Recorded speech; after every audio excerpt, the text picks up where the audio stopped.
Welcome बच्चों, Navodaya academy में मैं हूं अरुण चौधरी। हम नवोदय विद्यालय की तैयारी कर रहे हैं, जिसके अंतर्गत हमारी जो अगली परीक्षा है 20 जनवरी, उसके लिए हमने कुछ टेस्ट सीरीज को प्रारंभ किया है। तो आज ये हमारी क्लास नंबर 3 है। जो लोग चैनल पर नए हैं, चैनल को सब्सक्राइब कर लेना है। वीडियो पसंद आए तो वीडियो को लाइक जरूर कर देना है। तो आइए करते हैं हम क्लास को स्टार्ट। तो आज का पहला प्रश्न आपके सामने, प्रश्न नंबर 1 लिखा है 382 गुणित 1000 का गुणनफल क्या है। इसमें आपको गुणनफल पता करना। गुणनफल का मतलब होता है गुणा। आपको ऐसी संख्या, इन दोनों संख्याओं का गुणा करना है। तो देखिए यहाँ पे लिखा है 382 गुणित 1000। आपको इन दोनों संख्याओं का गुणा करना है। तो हम गुणा वैसे तो हम किस तरीके से करते हैं, तो हम लिखते हैं 382 और नीचे हम लिखेंगे 1000।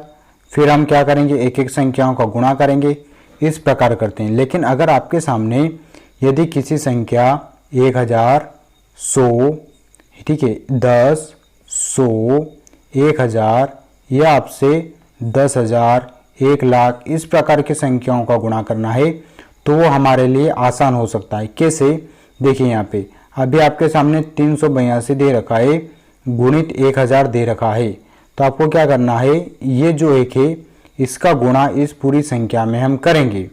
तो जब हम 1 का गुणा 2 में करेंगे तो 2, इसी 1 का गुणा 8 में करेंगे तो 8, और इसी 1 का गुणा 3 में करेंगे तो 3। उसके बाद कितनी जीरो है, 1, 2, 3।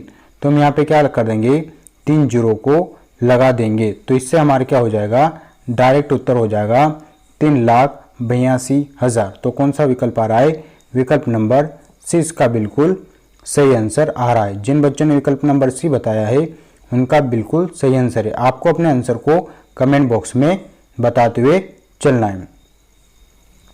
चलिए इसी प्रकार हम कुछ और प्रश्नों की बात करते हैं। ध्यान रखना बच्चों, जब भी आपके सामने कोई संख्या है और उसमें अगर आपको 10 से गुणा करना है तो कुछ नहीं करना है। ये जो आगे संख्या लिखी है इसमें इसका हम गुणा कर देंगे। तो एक में देखिए, 1 का गुणा किसी भी अगर हम संख्या में करते हैं तो वही हमारा उत्तर आता है। और यहाँ पे भी ऐसा ही हुआ, हमने 1 का गुणा 5 और 8 में किया तो हमारा वही उत्तर आ गया। और पीछे अगर जीरो लिखी है तो हम जीरो लगा देते हैं। ठीक है, चलिए इसका आपको कमेंट बॉक्स में उत्तर बताओ। 23 गुणित 100, अगर मुझे इसका गुणा करना होता तो हम क्या करेंगे, इस 1 का गुणा डायरेक्ट करना। इस 1 का गुणा अगर 23 में करेंगे तो 23 ही रहेगा, और पीछे कितनी जीरो है, 2। तो हम 2 जीरो लगा देंगे। तो जब भी हमको 10, 100,000, 1000, 10, 100 से गुणा करना होता है तो हम उस संख्या को ऐसा कैसा लिख के उसके पीछे जितने जीरो लगे हैं उतनी जीरो लगा सकते हैं। चलिए एक डाउट और हम क्लियर करते हैं। देखिए मान लीजिए अभी आपके सामने कोई संख्या है और अगर इसमें आपको 200 से गुणा करना है तो अब इस स्थिति में क्या करना है। तो देखिए जो अंतिम 2 जीरो है, जो अंतिम 2 जीरो उनको छोड़ के ये जो 2 बचा है इसका गुणा इस पूरी संख्या में हम कर लेंगे। तो हम क्या करेंगे, 385 में 2 से गुणा हम कर लेंगे, क्योंकि पिछले वाले सवाल में 1 था बेटा, इसलिए हमने 1 का गुणा करेंगे तो वही संख्या थी। लेकिन यहाँ पे 2 है तो हम 2 का गुणा करेंगे। 2 का पढ़ा 5 बार बोलेंगे तो 0, 10 की 0 हासिल 1, 2 का पढ़ा 8 बार बोलेंगे तो 16 और एक होते हैं 17 हासिल 1, 2 का पढ़ा 3 बार बोलेंगे तो 6 और एक हो गया 7। कितना आ गया, 770। अब हमारे पास में कितनी जीरो बची हुई थी, 2। तो हम ये 2 जीरो यहाँ पे लगा देंगे। तो हमने देखा कि इसमें हमको गुणा तो 200 से करना था, लेकिन हमने किससे किया, इसमें सिर्फ 2 से किया है। तो इस प्रकार अगर आपकी कोई परीक्षा में प्रश्न आता है तो उनको आपको डायरेक्ट हल करना है। इससे क्या होगा, तो इससे हमारे समय की बचत होगी, क्योंकि हमको पूरे 2 घंटे में पूरा 80 प्रश्न हमको करना है। तो हमारे सामने ऐसा कोई प्रश्न आता है तो कुछ प्रश्नों को हमको सीधा हल करना भी याद होना चाहिए। चलिए चलते हैं अगला प्रश्न की ओर। प्रश्न नंबर 2, प्रश्न नंबर 2 आपके सामने है। जल्दी से आपको इसको अपनी कॉपी में हल करके अपने उत्तर को कमेंट बॉक्स में बताना है। ठीक है, चलिए लिखा है 150 के अभाज्य गुणनखंड है। तो हमको इस संख्या में 150 के अभाज्य गुणनखंड बताने हैं। हमारे सामने 4 विकल्प दे रखे हैं, उसमें 150 के अभाज्य गुणनखंड क्या होते हैं। तो हम जब भी हमको किसी संख्या का अभाज्य गुणनखंड निकालना होता है तो सबसे पहले हम उस संख्या को लिख लेते हैं और हम इस प्रकार से 1 और 2 लाइन खींच देते हैं। अब हमको ये देखना होता है कि देखिए हमको इस संख्या में 150 में अभाज्य संख्याओं से ही भाग लगाना। हमारी अभाज्य संख्या कौन सी है? तो 2, 3, 5, 7, 11 इन्हीं संख्याओं से हमको भाग लगाना होता है। तो हम देख रहे हैं कि सबसे पहले अभाज्य संख्या है 2 और 150 जो कि एक सम संख्या है। अगर 150 सम संख्या है तो इसमें हम क्या करेंगे? 2 से भाग लगा देंगे। तो जब 2 से भाग लगाएंगे तो 7 बार बोलेंगे तो 14 और 5 में से 4 गए तो 1 में से 1 गए तो 0, ऊपर से उतारा 0, 2 पंजा 10। हमने देखा कि हमारी 2 से जब हमने इसमें भाग लगाया तो हमारा कितना उत्तर आया? हमारा 75 उत्तर आया है। तो हमने सबसे पहले इसमें क्या किया, क्योंकि 50 हमको पता चला 150 सम संख्या है और अगर हमारे सवाल में सम संख्या रहती है तो हम हमेशा 2 से भाग लगाते रहेंगे। अब हम यहाँ पे देख रहे हैं कि जो हमारा 75 है ये एक विषम संख्या है, तो अब हम इसमें 2 से भाग नहीं लगाएंगे, अब इसमें हम 3 से लगाते। 3 से लगा के इसको हमको चेक करना पड़ेगा कि क्या 3 से इसमें पूरा भाग जाता है। तो हम यहाँ पे लगाएंगे 3 से भाग लगा रहे 75 में, तो 3 दूना 6 और 7 में से 6 गए तो 1, ऊपर से उतारा 5, 3 पंजा 15। हमने देखा कि इसमें 3 से पूरा भाग गया है, तो 3 से जब हम इसमें भाग लगा रहे हैं तो आ रहा है हमारा 25। फिर हम इस 25 में 3 से भाग लगाएंगे, क्योंकि एक विषम संख्या है तो हम 3 का पाड़ा बोल के चेक कर सकते हैं। तो 3 का पाड़ा अगर 8 बार बोलेंगे तो 24 और 3 का पाड़ा अगर 9 बार बोलेंगे तो 27, मतलब इसमें पूरा भाग नहीं जा रहा है।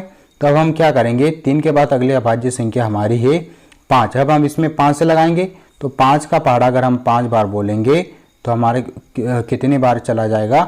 5 बार इसमें भाग चला जाएगा, मतलब 5 आ जाएगा। फिर हम इसमें 5 से भाग लगाएंगे 1। तो इस प्रकार हमारी संख्या ये जो आगे वाले हैं ये हमारे हैं अभाज्य गुणनखंड 2 गुणित 3 गुणित 5 गुणित 5, ये हो गए हमारे अभाज्य गुणनखंड। तो ये इस प्रकार का जो है हमको किस प्रकार की संख्या में दिख रहा है? तो हमको दिख रहा है विकल्प नंबर ए में। तो इस प्रश्न का उत्तर कौन सा हो जाएगा? विकल्प नंबर ए हो जाएगा। जिन बच्चों ने विकल्प नंबर ए बताया है उनका बिल्कुल सही आंसर होगा। चलिए चलते हैं अगले प्रश्न की ओर। प्रश्न नंबर 3। प्रश्न नंबर 3 है कि कौन सी संख्या 4 से विभाज्य है?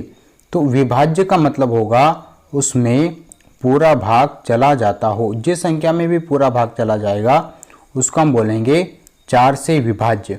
तो देखिए इस प्रश्न को हल करने के 2 तरीके हैं। या तो हम चारों विकल्प में 4 से भाग लगा के चेक कर सकते हैं, या फिर हमको 4 का नेम याद होना चाहिए।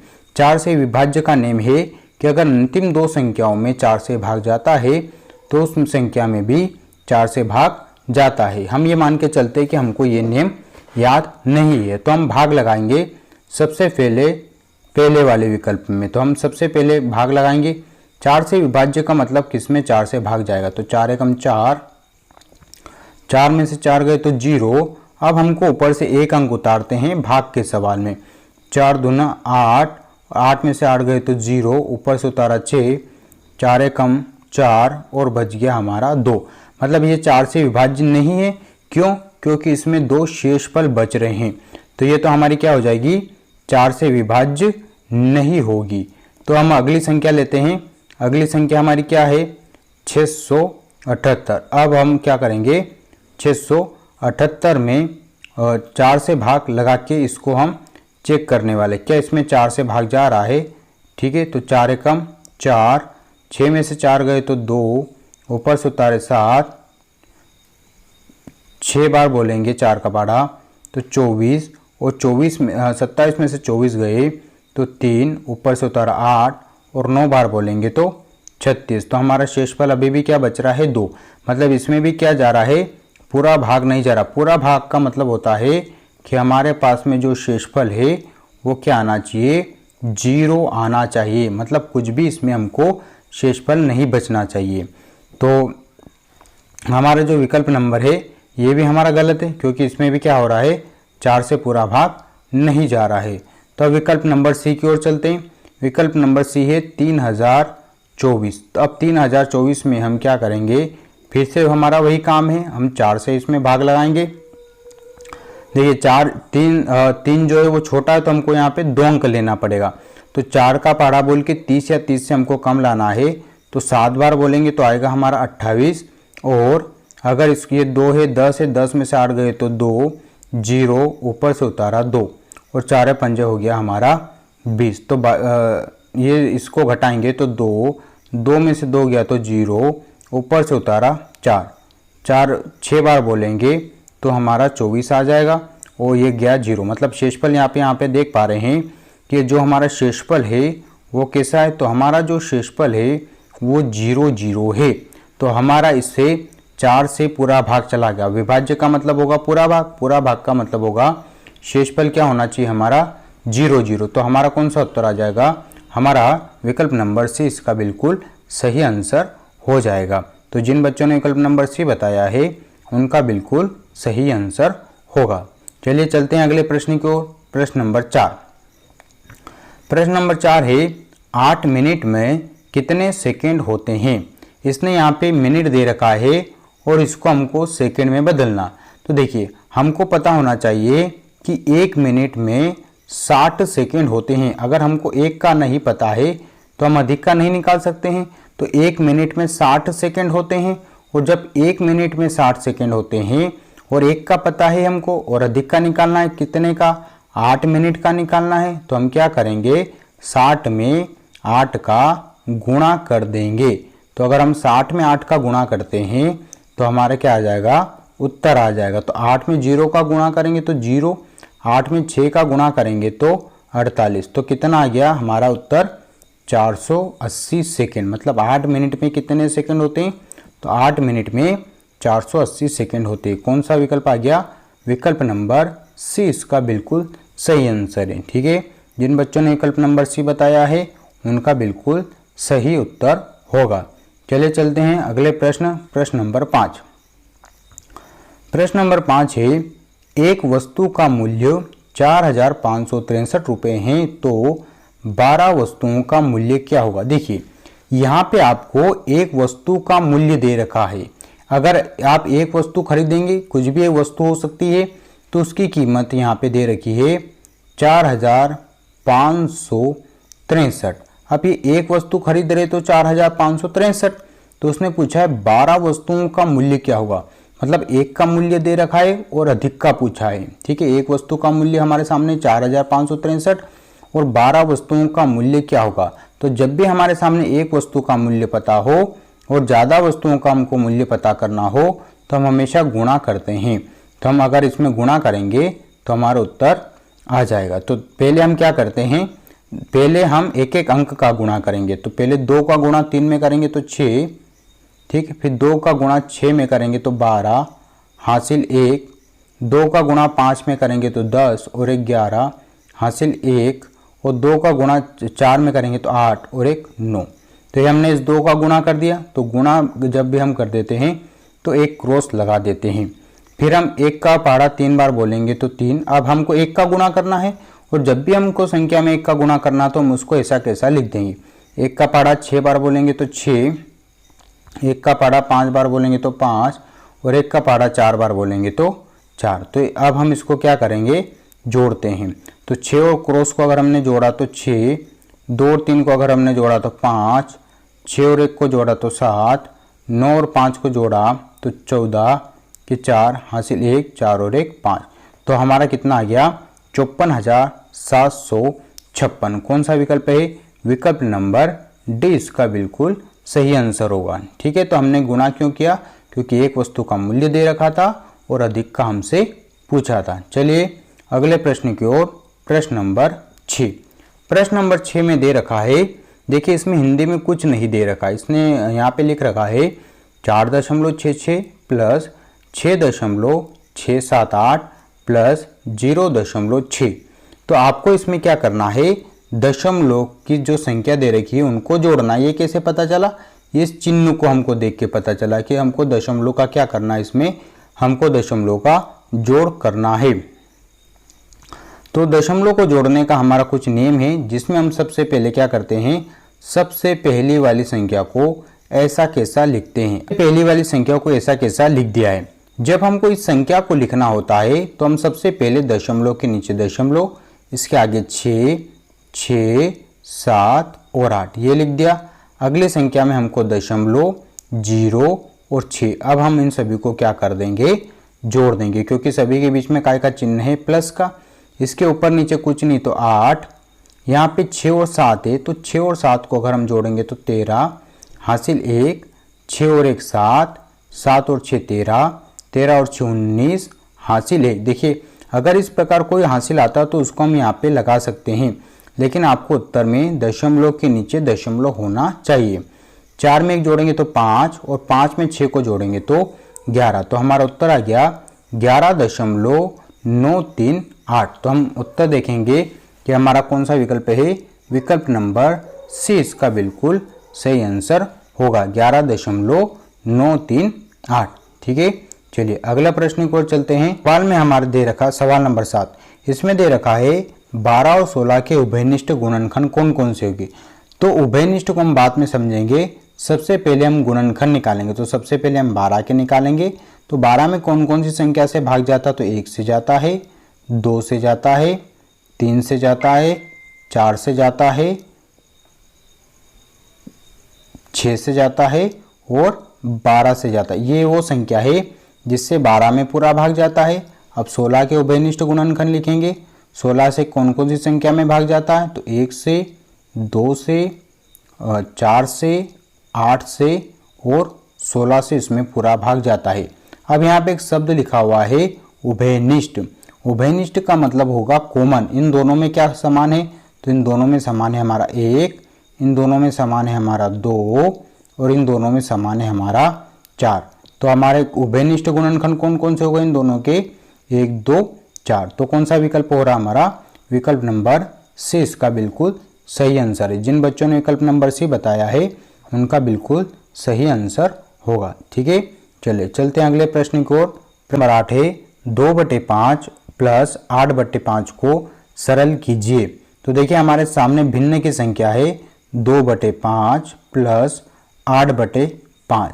हमको इसको सरल करना है। तो देखिए इसमें हमारे हर जो है वो समान है, वो क्या है हमारे 5 5 है। तो अगर हम इसको जोड़ेंगे तो हर जो है वो समान आ जाएगा और ऊपर ऊपर वाली संख्याओं को हम जोड़ देते हैं। तो जब भी हमारे हर समान होते हैं हम क्या करते हैं, उसको ऐसा कैसा लिख देते हैं और ऊपर अंश अंश को जोड़ देते हैं। तो 2 में 8 जोड़ेंगे तो 10, तो 10/5 कौन सा विकल्प हो जाएगा, विकल्प नंबर बी।